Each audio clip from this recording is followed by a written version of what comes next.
Welcome back, friends, to another exciting virtual tour with the Foss, Waterway, Seaport, and Pretty Gritty Tours. I'm your host, Chris Staudinger, tonight, your guide, taking you down beneath the waters of the Pacific, out here in the Puget Sound, to one of the most dangerous and intriguing wrecks that we have in the region out here. I'm excited to explore the history of this entire thing with you, but I want to take a moment to thank all of those who have made this possible, including our sponsors here at Columbia Bank. I've been a commercial fisherman for 41 years. Truly is a magical place out there. I've been with Columbia Bank as long as this boat's been to sea. As a commercial fisherman, we have income pulses that are directly related to seasonal activities. If that propeller ain't turning, you're not earning. Columbia Bank tailored this loan to fit our business needs perfectly. They made me happy as a clam at high tide. Some exciting stuff coming up at this seaport, including the reopening. We've finally reached the point where on Thursday, June 3rd, this year, the seaport is going to reopen Thursdays through Sundays, 10 a.m. to 4 p.m., and every third Thursday, 10 a.m. to 4 p.m., with free admission from 48. And there's a lot of cool stuff going on in the seaport right now. They are finally finishing up the new boat shop in there, where local shipwrights create these wooden boats by hand. It's really an extraordinary thing. And they're going to be doing private tours of that boat shop if you want to get a little more hands-on, so to speak. Also, if you can't wait to tie the knot, the Seaport is also offering micro weddings in their venue there. And if you haven't been inside the Seaport ever or recently, it is a beautiful building from the early 1900s. It was constructed by these railroad workers that were making trusses for railroad bridges, and they did the cool ceiling that way, but it has just this wall of glass. The north end of the Seaport is just glass, and it's really a beautiful venue right down there on the water. So if you are looking for a micro wedding, there's a venue for you. Don't have to look any farther than that. So good to see you guys. I'm glad everyone's dropping in for this one. It really is a very cool tour, and one that I'm excited to get to share with you guys, in particular because we get to talk to master diver Robert Mester tonight. And this is a two-part thing. We're going to explore the wreck of the SS Governor tonight, a little bit about its story, but then on the anniversary of its sinking, April 1st, we're going to be doing a Q&A session with Robert. So if you guys develop any questions or intrigue or want to know more about the Governor tonight, that'll be your opportunity to really check in with Robert on the 1st and ask anything that you want to. But if you're asking yourselves right now, what the heck is the SS Governor? Why haven't I heard of it? Well, here we go. So like I said, it's one of the more substantial wrecks in the Puget Sound, but not for the reasons that a lot of people think of. And I think it gets eclipsed sometimes because it wasn't as lethal as some of the other ones. For example, the steamship Pacific, which set sail from Tacoma in 1875 and was rounding out into the Straits of Juan de Fuca, actually had 200 plus people on board, including the daughter of Tacoma settler Job Carr and her, I think, 1-year-old son at the time, and all 200 plus lives were lost when that vessel went down. So it makes significantly more waves, pun intended. But the Governor is in so many ways historically more significant. So allow me to make the case for you guys tonight. Well, like I said, we're also going to be checking in with Bob tonight. So I'll let him introduce himself briefly before we get going. This is Robert Mester. I live in the Great Northwest. I've been here since the early 70s. And my career started in the military. First time I dipped my feet into saltwater, I knew that something was calling me. And for the last 50 years, 60 years, I spent my life in the ocean, looking at things, recovering things for salvage purposes, government, and new and advancing marine geophysical technology, which just happened to blossom about the time my career started in the late 70s, early 80s. So, knowledgeable guy. And this is the ship in question. So this is the Governor. And the Governor was part of a whole line of steamships in 1921 that were responsible for conveying the people of Washington, California, and British Columbia all up and down the West Coast. Before the era of jet travel or even really reliable train, and sort of at the time when the Mosquito fleet, this small group of steamships that operated throughout the Puget Sound, was adapting. The steamships here were the major players in transportation out there. They were essentially the SeaTac airport jetliners of the time. And the Governor was a prime example of that type of transportation. It was in so many ways identical to a lot of the other ships at that time. So it was a really good representation of what you would have seen for steamships going all up and down the West Coast from California up to Victoria. And it was the posh way to travel as well. These were very luxurious ships, and especially during Prohibition, they were a nice retreat because they would have onboard casinos and bars, and because they would go up, for example, into Canada, basically once you broke away from shore, it was your opportunity to drink. And so people were all gung-ho to travel around on these things. The Governor itself was a 417-foot passenger ship that was originally constructed in 1907 in Camden, New Jersey. And she was 46 feet abeam, so 46 feet wide, and then had a 29-foot 6-inch draft. Or actually, no, I believe her draft would have been 22 feet, 6 inches. I don't know how much you guys care about the draft or how much the boat dips into the water, ship in this case, but it's there for those who are really interested. And really at this time was pretty extraordinary because she could reach 16 to 25 knots. So when you were trying to get around the world, the ocean was the freeway. This was the way that you could get around. And to do it in style and class, you would book your passage here on one of these steamships like the Governor.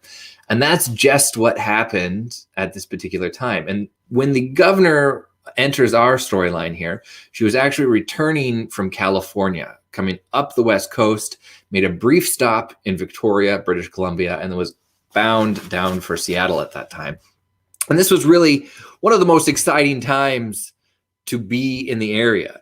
You can see a chart here of the Pacific Company's routes all up and down the West Coast here, and they hit every major city. The Pacific Coast Steamship Company went through a couple rebrandings, but this was the company that you would have really known it as. In 1875, I think they were the Pacific Coast Mail Company. I'm pretty sure that's what the SS Pacific with Job Carr's daughter on board was the company of. Regardless, this was a big deal for people to be traveling around this way. While it was normal day-to-day transportation, it was very, very luxurious at the time. And because of their onboard casino and bar, people were really, really amped about it. It was on the evening or early, I guess, in sort of the end of March part there, where everyone got on board in California. And the first thing that you would do when you get on board a vessel like this is check in your valuables with the purser, pictured here.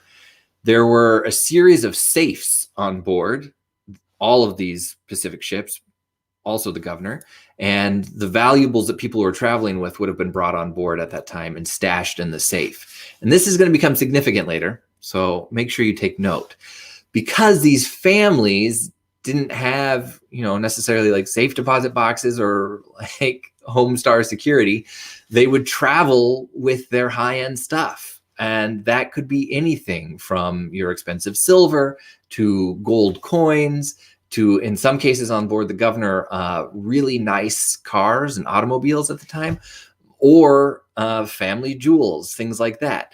I think the most unique thing are 2 thoroughbred horses that were on board the SS Governor as it was sailing from California back to Seattle.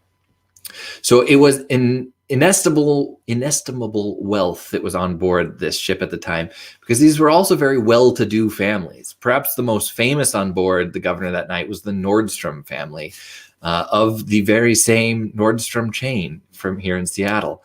So there was a considerable amount of wealthy people taking their vast wealth with them in steamship trunks on board this vessel as it was going along. So the plot thickens even more. And again, that was not uncommon. This is not of the Governor. This is the Montana, but it's a good representation of that type of ship cruising around throughout the oceans, loaded down with the wealth of America's families.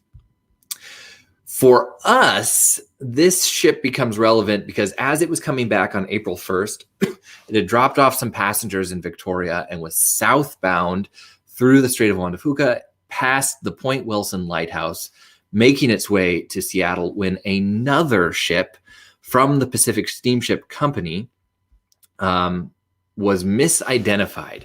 And there's some confusion here as to what happened, but there is a green and red starboard and port light on the dock near the Point Wilson Lighthouse. And it's the general consensus is at this point that the officers that were on deck of the Governor mistook the running lights of another ship as the dock lights there. There's some speculation, but not confirmed, that there might have been some alcohol involved in the decision-making of this particular crew member. It was certainly very commonplace at the time. But the SS West Hartland ran, just T-boned at basically full speed into the side of the SS Governor. Very, very similar ships. And immediately upon impact, almost tore the ship in two. The impact was enough to rip open a 10-foot wide hole and to peel the steel back on either side of that. The captain of the SS Hartland realized almost instantly what had happened and made the decision that they should go full ahead at this point. And driving the Hartland into the SS Governor ended up being one of the decisions that saved so many people, because by plugging that hole in the ship, they bought them 20 minutes before the Governor ended up sinking after initial impact. And in that time, this 200 plus people had to rally themselves and get off the ship. And for the most part, they did. People reacted instantly. They managed to take a few things, but not much. Really, the decision was made at that time to save lives instead of valuables. So people grabbed family members and made a run for the Hartland. This was the other saving grace, is that they had the opportunity to get onto a functional vessel, so they didn't have to just rely on lifeboats, but they could actually jump onto the SS West Hartland from here. Here's an illustration looking at the accident as it happened. And again, it happened quick. In the middle of the night, 20 minutes from the moment that one 470-foot steamship luxury liner T-boned the other. In that time period, though, the Governor went up and then basically straight down to the bottom. Now, if it had sank just like that and like stuck into the ground, maybe 200 feet of the SS Governor would still be visible out of the water today. But after the remainder of the ship filled with water, it sank to the bottom about 240 feet down and is now laying on its side. When we're looking at the accounts that come out after that, it was, for the most part, an orderly escape for a lot of people. Survivor accounts, which were, in the multiple hundreds, recall it as being a terrifying experience, but a lucky one in that they reacted quickly and they managed to get off the ship and go from there. But the accounts of heroism are many, but the tragedies were still there. I think for me, the most tragic of the stories is of the Washburn family. So the Washburns are on the right-hand side of this photo here. Sadie and Oline, and then they had two girls with them. And it's Mr. Washburn standing up there on the right. So the Washburn family was actually asleep when the initial impact occurred, and they had the unfortunate luck of being basically right where the bow of the West Hartland penetrated the Governor, and it cut their cabin in half. Harry and Lucy Washburn were on one side of the cabin, and on the other side of the cabin were their two girls, Sadie, who was 8 years old, and Oline, who was 10 years old. And when the Hartland hit, the bow actually curved the steel of the Governor's hull backwards and pinched the door closed. It pretty seriously wounded Mr. Washburn and then trapped the two girls on their side of the cabin.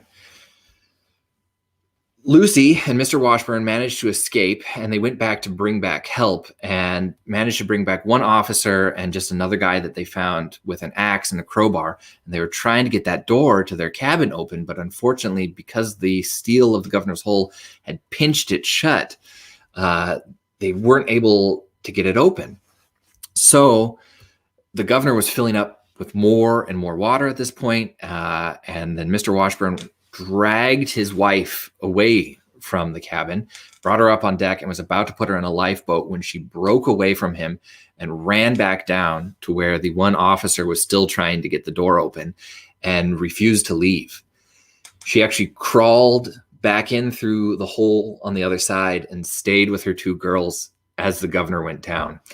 And there are accounts from survivors at the time that they could see these three Washburn women's eyes through the side of the ship as it eventually sank down.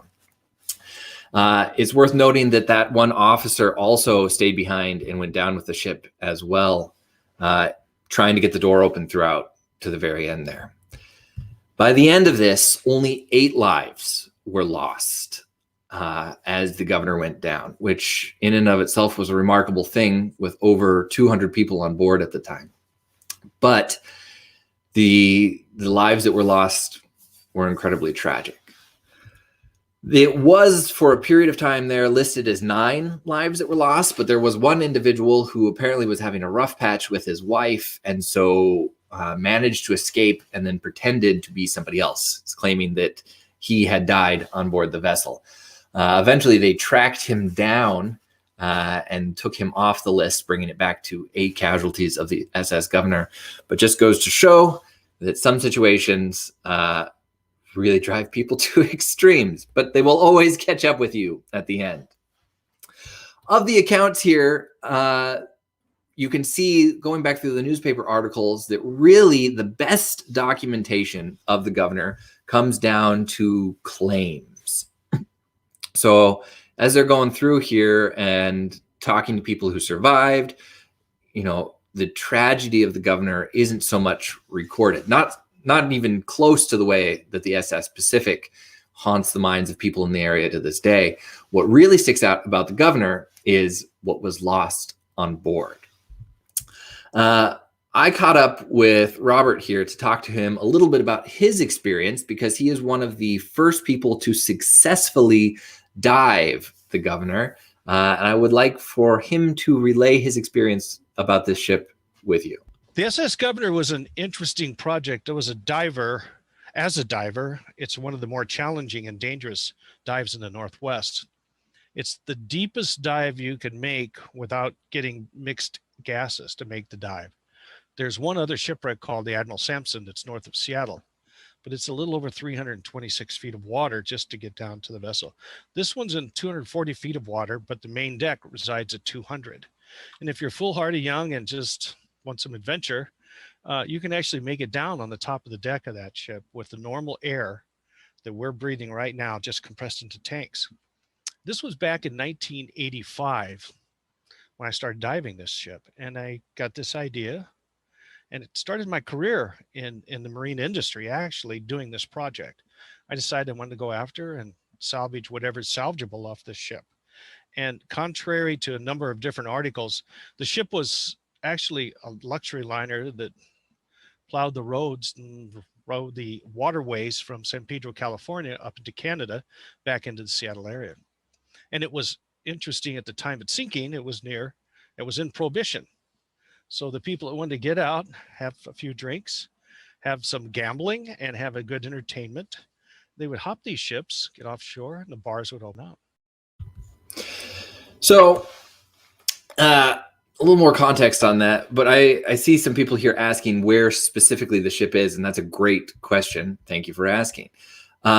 Just about a mile offshore from where the Point Wilson Lighthouse is in Port Townsend. So here's a map for you guys here.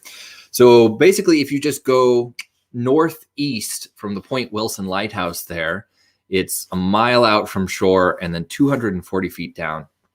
And the complications of this dive are difficult to overstate, I think, because you have basically every factor that you can working against you. It's incredibly deep. As Robert mentioned, it's about as deep as you can go without serious consideration. It's as deep as you can go without taking mixed gas down there. It has a flux of currents and tides that work against it because it's at the mouth of the Puget Sound. And so the Pacific and the Puget Sound are clashing at this particular point, and the tides are fierce. Also, it's directly under a shipping lane. So the main commercial shipping lane goes directly over the wreck of the Governor. And it's heavily monitored by the U.S. Coast Guard. So the depth, the lack of visibility, the tides, the weather, almost everything is working against you to do this dive. And for a lot of divers, it's really considered the Mount Everest of dives, really in the area as well, because it's so incredibly deep and difficult. And the first dive attempts to even get down to it all got scuttled. Starting in the 1970s, paradivers, I believe, went down and managed to bring up an artifact from the ship to prove its identity. And then most attempts after that hit failure. At one point, one of the groups that went out to dive and recover pieces of the wreck, they had their diving barges set up out there, and they ended up getting hit by a container ship going through the area out there. At that point, they had to call the project. The other thing is that you really only have a narrow window to do it, where the seasonal tides will actually allow you to get down to this particular location without just getting swept away or entangled, because the ship itself provides a great deal of hazards that you have to consider working with as well. And we have some footage of one of the dives that Bob has done down there, and you can see just the cornucopia of things that you could get entangled on down there, bringing out all sorts of disaster.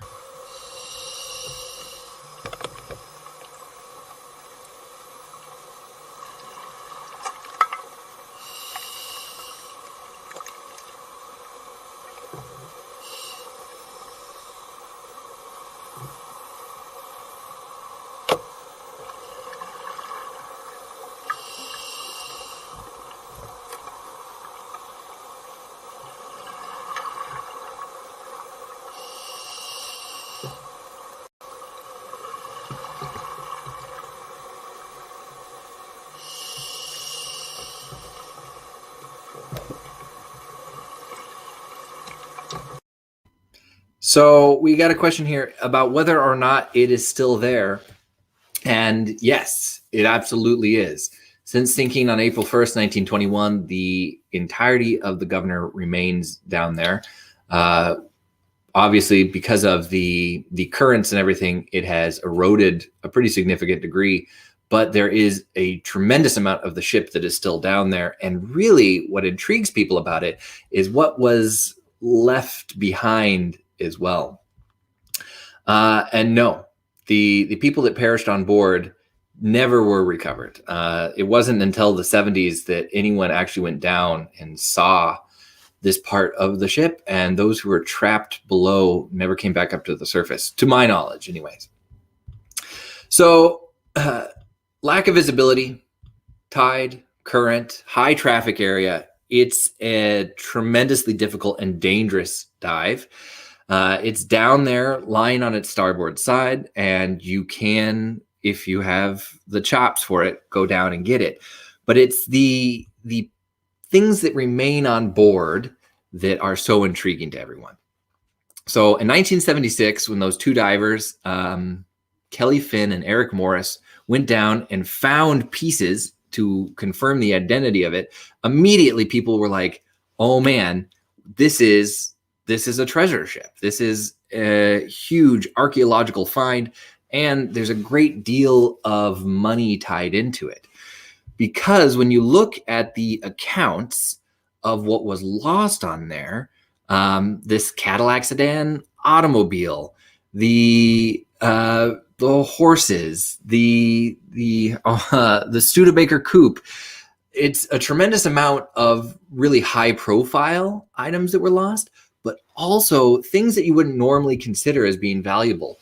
In some cases, whiskey bottles from that time period can sell for many, many thousands of dollars if they're brought up from the bottom of the ocean. And these are things that were just casually thrown away at the time. To have them in incredible condition preserved down there as part of this historic wreck, it only increases the value. But if you recall, the real treasure behind this whole thing was the purser's safe. When all these wealthy and notable individuals were locking up their valuables on board the ship, they would put them in the purser's safe. And it is one of 3 safes on board the Governor that remain down on the bottom of the ocean down there, never recovered. To talk to you a little bit about that is, again, Master Diver Robert. Well, there was a passenger on board. Her name was Vivian Small.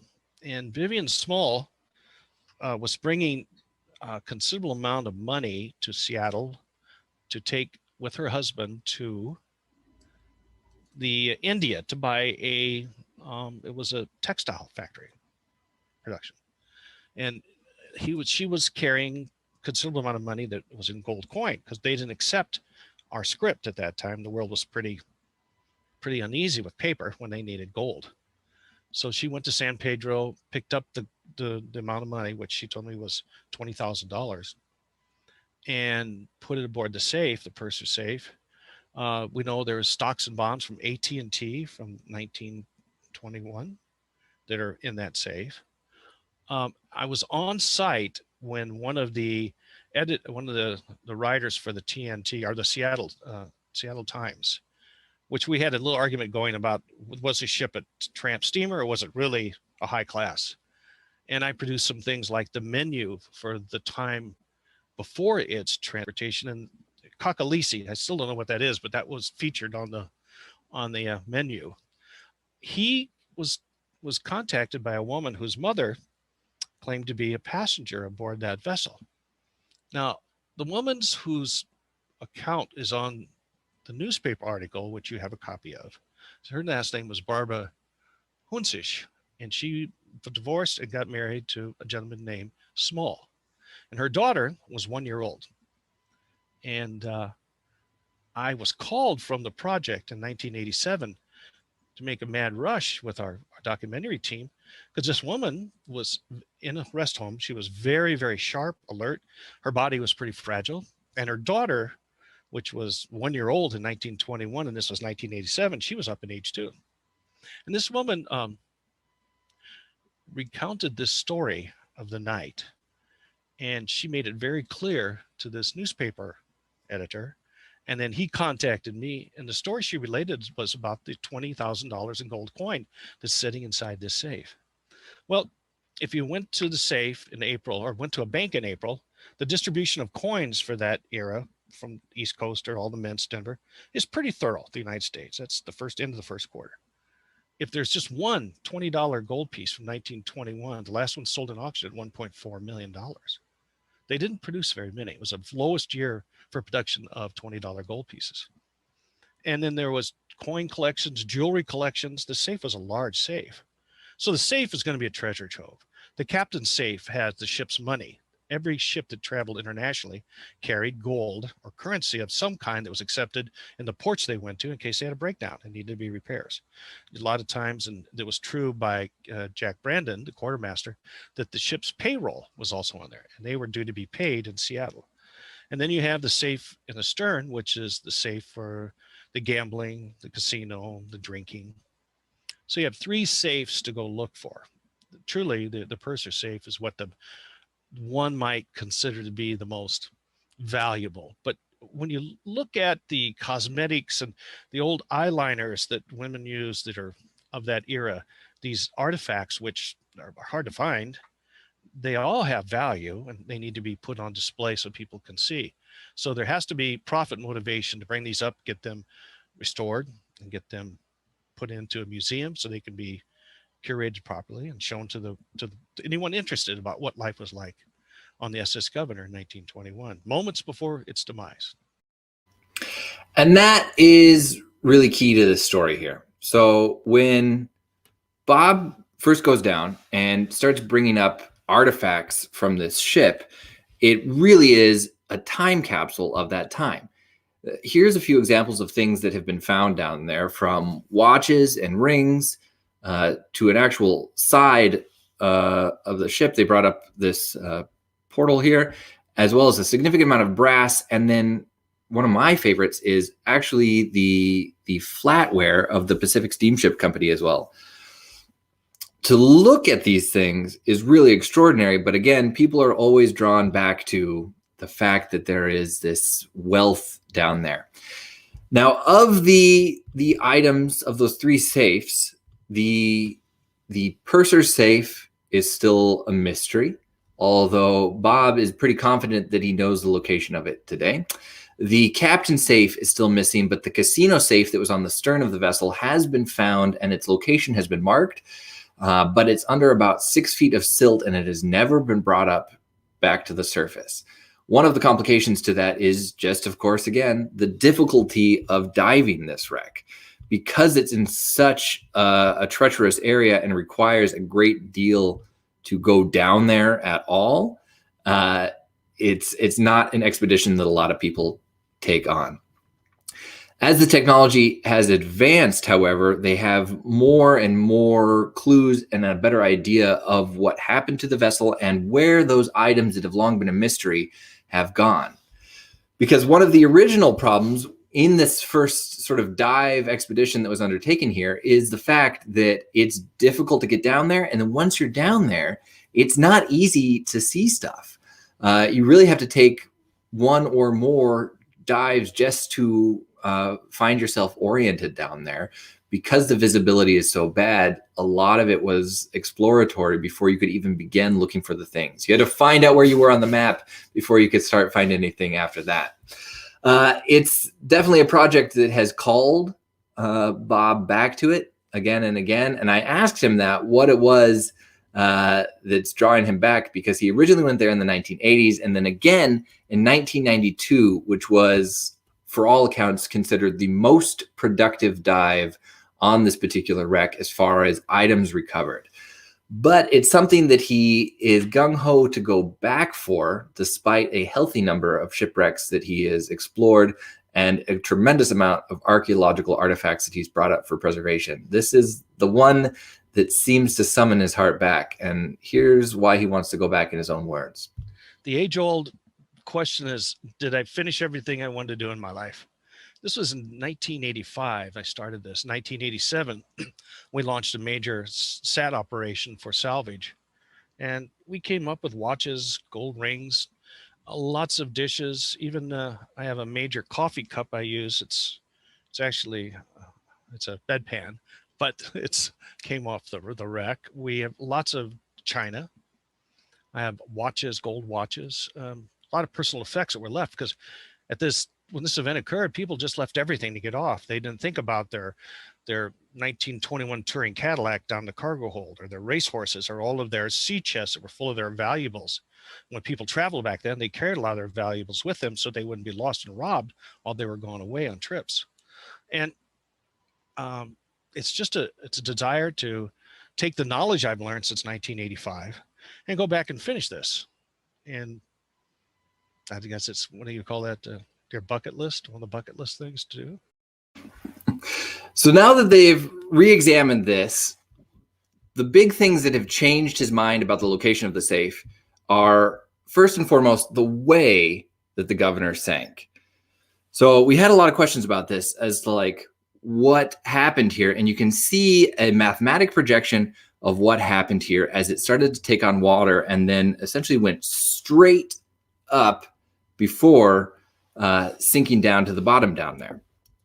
The other is the ability to actually look with side scan sonar, I don't know why that's so difficult to say, at a really more detailed image of the ship itself.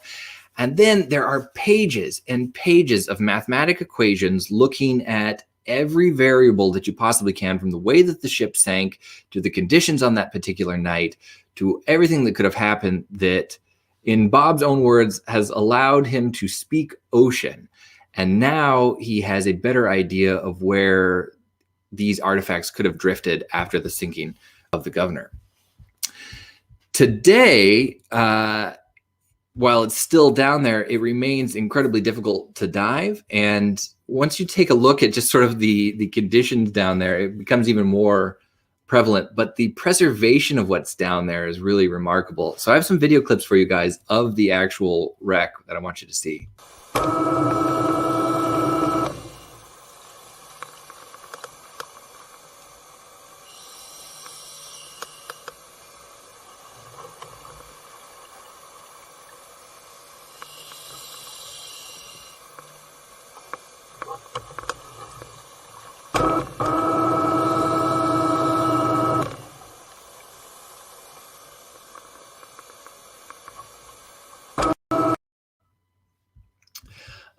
So I got some good questions here.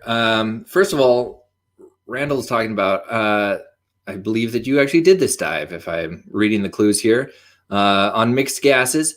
I know that that is the preferred way to do it because of the depth down there. And yes, Julian, he did say bedpan. He uses an old bedpan as his coffee cup down there, which just goes to show life can be even more interesting than you originally expected.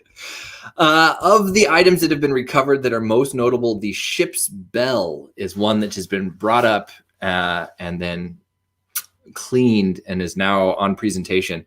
But the purser safe is the one that continues to intrigue people. And a good example of how that can captivate people's minds is of the SS Central America.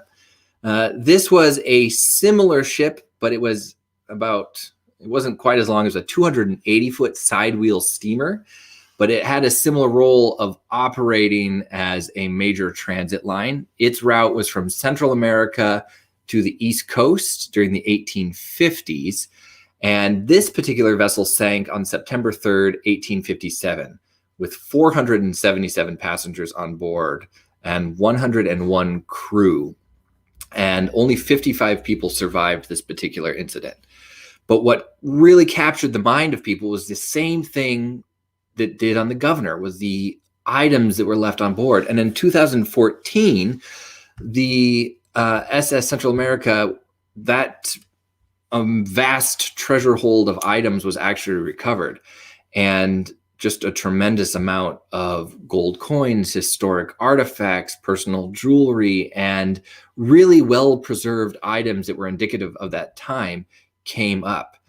And the Governor has a very similar storyline to it, in that if you were to bring it back, you could really look through the looking glass into that time period. And I think Bob articulates it even more so than I can right here. What makes the Governor unique is it's as common as any ship of that type in that era. It's unique because it's resting here basically in one piece, which is dilapidated down considerably.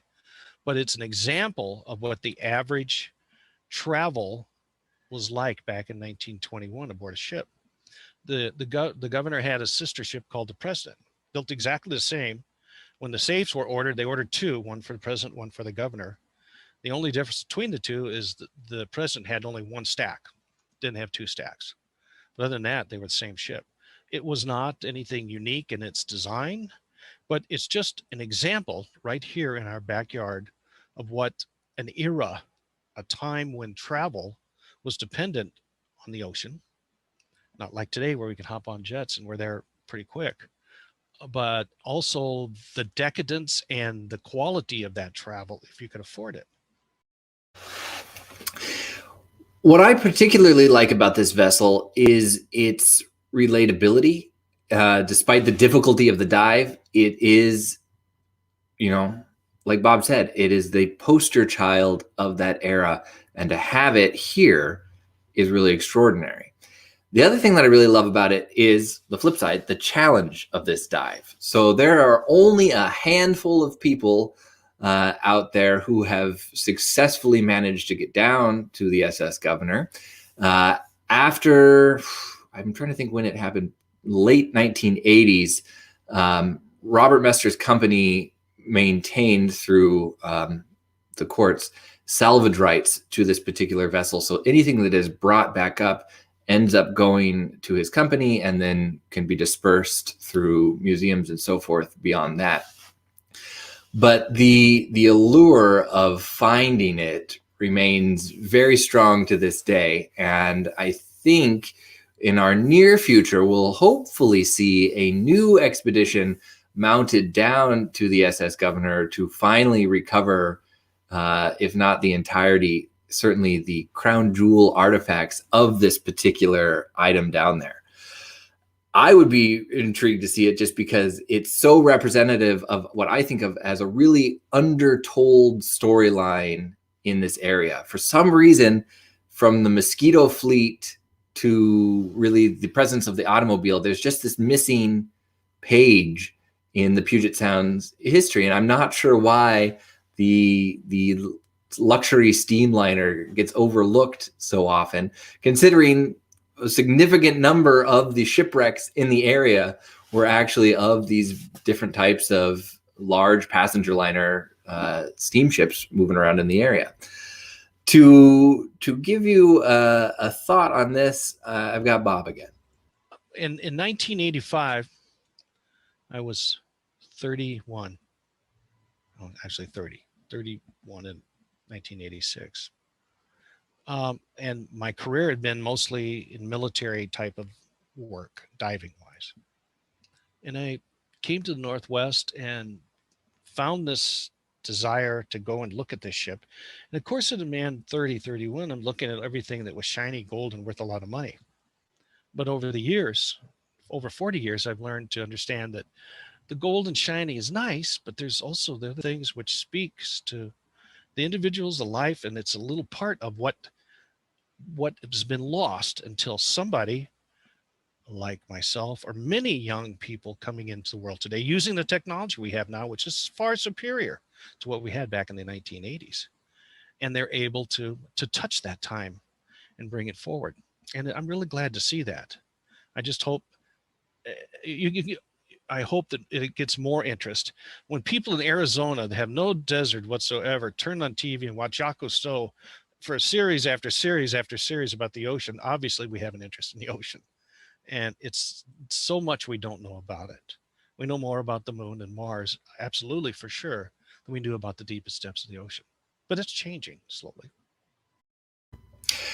So the future looks bright for the recovery of the SS Governor. And for my part, I would like to see it really taffied out even more, which is what we are hoping to do on the anniversary, April 1st of this particular year. We're going to be doing a Q&A session with Bob there and hopefully bringing to light, doing a deep dive, if you will, on a lot more of the questions of this particular vessel. But I wanted just to bring your attention to it in the grander sense of the narrative as well, of these steamships that used to travel throughout the area and didn't just carry the people, but the artifacts in a time when items were truly unique and not mass produced, but bore the stamp of an era valiantly.